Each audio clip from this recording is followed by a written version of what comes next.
Você se recusou de alguma missão que Deus te deu? De viver o propósito que Deus deu a você? E todo propósito tem várias missões. Jonas tinha essa missão. Provavelmente ele cumpriu todas as outras.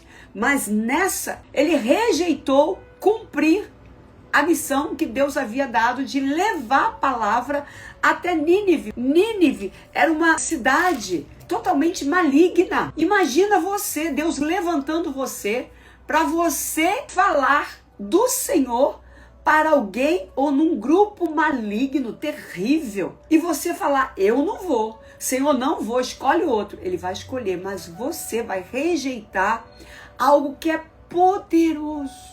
Não rejeite uma palavra que Deus lhe der. Sabe por quê? Porque as consequências são muito ruins. Eu sei porque quando eu estava com 18 para 19 anos, eu rejeitei uma palavra. Eu tive uma experiência com o Senhor. Ele me pega pelo braço e fala comigo. Eu e ele sozinhos. E eu falei que eu não queria, que eu estava com medo. E eu passei, gente, mais de 20 anos rodando em círculos, sofrendo, sem entender por quê. Porque eu tive medo. O dia que eu entendi aonde foi que eu tinha realmente errado, virado as costas para o Senhor, eu falei, Senhor, me perdoa, eis-me aqui. Queridos, eu perdi 20 anos da minha vida. Por que eu falo eu perdi? Porque eu poderia já estar vivendo o propósito de Deus a partir dos meus 18 anos. E a partir, então, desse dia, quando eu falei, eis-me aqui, o Senhor me colocou no propósito. Só que eu já vim cheio de carrapicho. E o Senhor precisou tirar os carrapichos. O Senhor precisou me colocar no eixo. Eu passei por um processo que eu não precisava ter passado. Porque se eu tivesse obedecido, o processo talvez fosse outro.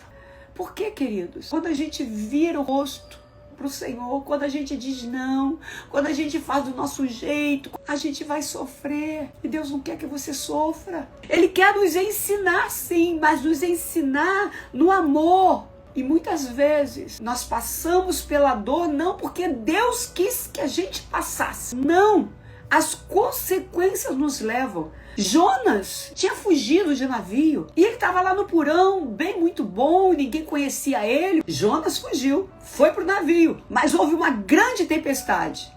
E aquele povo começou a clamar para os deuses deles. E Jonas lá dormindo, como se Deus não estivesse vendo ele, lá no porão do navio. Deus vê você em qualquer lugar. Ele já te encontrou, não tem jeito. Você já foi escolhida, já tem um propósito.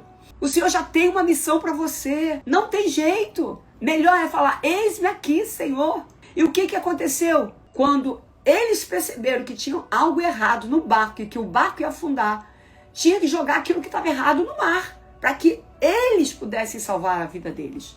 E o que aconteceu? Jonas foi engolido por um grande peixe. O que Jonas fala para o Senhor de dentro da barriga daquele peixe. E é isso que eu quero falar com vocês hoje aqui. Eu não sei qual é o estado de morte que você está, de desespero que você está. Eu não sei qual é a situação que você está passando e o porquê você está passando. Não quer dizer que nós estejamos, muitas vezes, em desobediência, em pecado. Às vezes, as aflições, elas chegam sem a gente perceber de onde veio. E acontece. Por isso, Jesus falou para os discípulos, para todos nós. No mundo vocês vão ter aflição, mas tenham bom ânimo, porque eu venci o mundo, vocês vencerão. Porque nós estamos nele, é ele que vai nos dar força. Então, não é porque de repente você fez alguma coisa, mas talvez você esteja em desobediência sim. Então, dentro do ventre do peixe, Jonas orou, ele se lembrou. Enquanto ele estava lá no ventre do barco, se escondendo, ele não lembrou de orar. Tava tudo muito bom.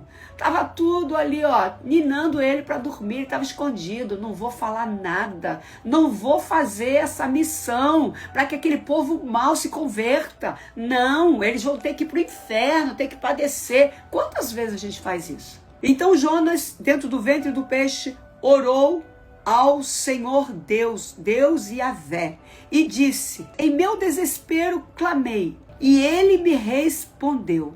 Queridos, o que é um estado de desespero? Não sei se você está nesse estado. Um estado de profundo desânimo, quase depressivo.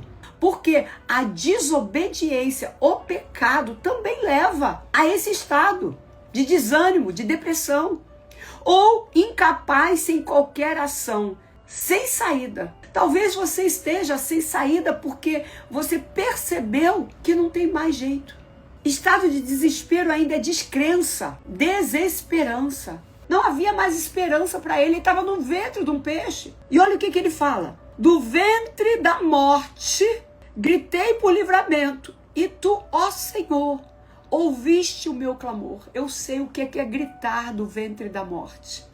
Eu sei o que é estar no lugar de morte e clamar ao Senhor e o Senhor me suspender e me tirar daquele lugar. Você sabe? Você está nesse lugar. Quem pode tirar você desse ventre da morte, desse desespero e te livrar é o Senhor. Então, grita para Ele. Creia no quem Ele é.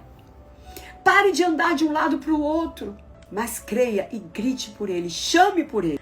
E ele disse assim, pois me lançaste nas profundezas, no coração dos mares. Ele diz que Deus o lançou, mas ele estava em desobediência num barco. Uma tempestade vem, e quem o lança nas águas são aqueles marinheiros que não eram tementes a Deus, mas eles sabiam que tinha algo errado. Muitas vezes, os filhos das trevas são mais prudentes do que os filhos da luz, sabia? Então pensei eu, fui expulso da tua presença, Senhor. Poderei contemplar a tua presença mais uma vez? Ele sabia que não tinha mais oportunidade para ele. Você está assim? Eis que as águas todas me cercaram. Afundei até chegar ao fundo da terra. Que desespero ele estava, hein? Ele estava dizendo, eu vou morrer aqui sozinho, porque eu desobedeci ao mestre, desobedeci ao meu Deus. Ele tinha propósito comigo, era uma missão importante, mas no meu egoísmo, na minha soberba, eu reneguei, eu disse não, porque estava errado, tá certo aquilo que eu penso. É assim que a gente faz muitas vezes. No entanto, tu fizeste subir a minha vida de volta da sepultura da morte, ó meu Senhor. Eis que quando a minha vida já se ia apagando, ele já estava quase sem vida. Eu me lembrei de ti, Senhor, e a minha oração subiu à tua presença. Quando a gente fala, Senhor, só o Senhor pode me tirar desse lugar, me perdoa porque eu fui soberbo, fui desobediente. Só o Senhor pode fazer um milagre, me tirar desse lugar de aprisionamento, desse lugar de prostituição, desse lugar das drogas, desse lugar da bebida, desse lugar da pornografia, desse lugar do adultério, do sexo ilícito. Senhor, só o Senhor pode me tirar dessa dor, desse aprisionamento, dessa dependência emocional. Só o Senhor pode me livrar. Ah, quando a gente fala com o Senhor assim, Ele nos livra dessa morte, Ele nos tira desse lugar. Lembre-se que o Senhor te ama e certamente o teu clamor vai subir diante do Senhor. E depois ele diz assim, eu, porém, te ofereci sacrifícios com voz de ação de graças. O que é o sacrifício com voz de ação de graça? O sacrifício da gratidão, porque gratidão cura, gratidão restaura, gratidão sobe as narinas do Pai com um perfume agradável. Gratidão, uma pessoa grata, tem o seu coração quebrantado diante do altar, não é orgulhoso, não é mentiroso, é um coração rendido ao Senhor. E aí ele continua, sim, eis que a salvação vem do Senhor.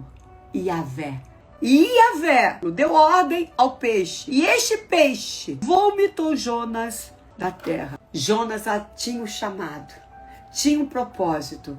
Agora ele se rende, ele volta para o chamado. Assim como eu fui Jonas uma vez. Eu voltei ao chamado. E no meu propósito eu tenho passado por várias missões. Sala de oração é uma missão. Ministrar na vida de mulheres é uma missão. O importante é que você saiba quem você é em Deus. A tua identidade. O propósito de ser mulher. Jonas volta à missão. E você? Voltou à missão?